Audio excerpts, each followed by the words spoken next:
Hi, my name is Lynn Hewitt. I'm going to show you how to do a blood pressure on a patient in my medical office. So I have my patient. I'm going to introduce myself and have my patient introduce herself to me. Hi, my name is Lynn Hewitt. What is your name? Elizabeth. Elizabeth what? Nettle. Well, Miss Nettle, I am going to take your blood pressure today. It don't hurt, not at all. It's something we do every day Okay. in our line of work. So you know you can help me. You know how you can help me? By keeping yourself very still, like we're at a red light. This? Yep, and your arm very still. Your materials you need is your aseptic hand washing with your surgical gloves that we do, like I said, in between every patient's, and everything we do to keep pathogens so they don't pass from one patient to another.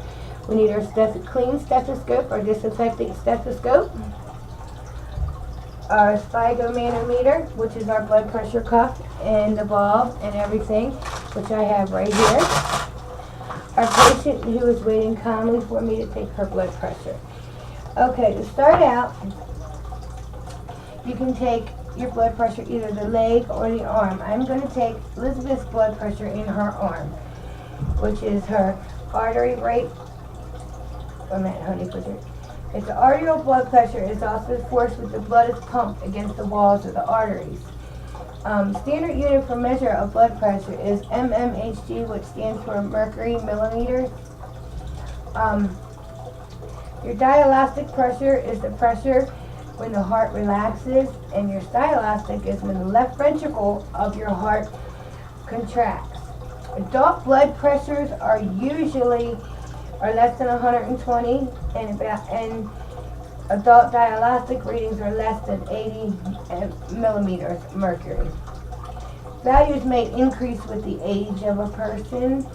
Also, as a reading between 120 to 139 millimeters of mercury is, and a reading between 80 and 90 in diastolic is considered pre-hypertension, which is high blood pressure. We got a reading between 140 to 160 is systolic, and 90 to 99 in diastolic is considered stage 1 of hypertension. A reading between 160 millimeters of mercury and 100 millimeters of mercury is considered stage 2 hypertension. I have a parent who has stage 3 and 4 of hypertension. I also myself have stage 2 of hypertension. I take medicine for it. Okay, now I'm going to explain to you before I take Elizabeth's blood pressure what you're going to hear when you're taking blood pressure. So as I'm explaining to you, I'm going to put the blood pressure cuff on Lizzie. You'll hear vascular sounds that range, that will change, called Coro to cough sounds, and they have 5 phases. And the 5 phases are, the first one is a tapping sound, which is makes up your systolic pressure. Your second one is a strong heartbeat, and it changes to a softer, a swishing sound. That's your phase 2.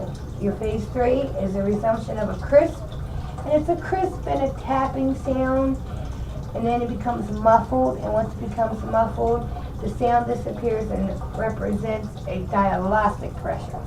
Okay, now the cuff that I own today is not a children's cuff, it's an adult cuff, so I'm not exactly going to take her blood pressure.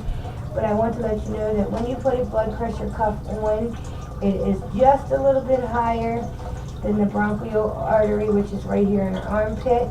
I'm going to go above that because you're going to put your stethoscope on there so that you can hear. Like I said, I'm not going to take Elizabeth's correct blood pressure because she is a child and I don't have the correct blood pressure cuff.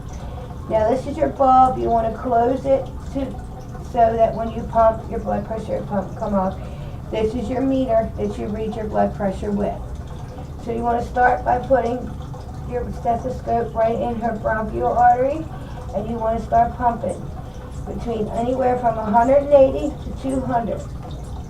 Once you get there, you're going to let your arm rest about 30 to 60 seconds. Then you're going to start letting out the air. And once you let out the air, you're going to hear your first tapping sound, which is going to make up your silastic pressure. Then as you let out a little bit more, and every 10 millimeters of mercury that you let out, you're finally going to hear your muffled sound, and then it's going to disappear, which is going to be your diastolic pressure. Then, once you get that done, you remove the blood pressure cuff off of your patient, and you record the diastolic and stylastic pressure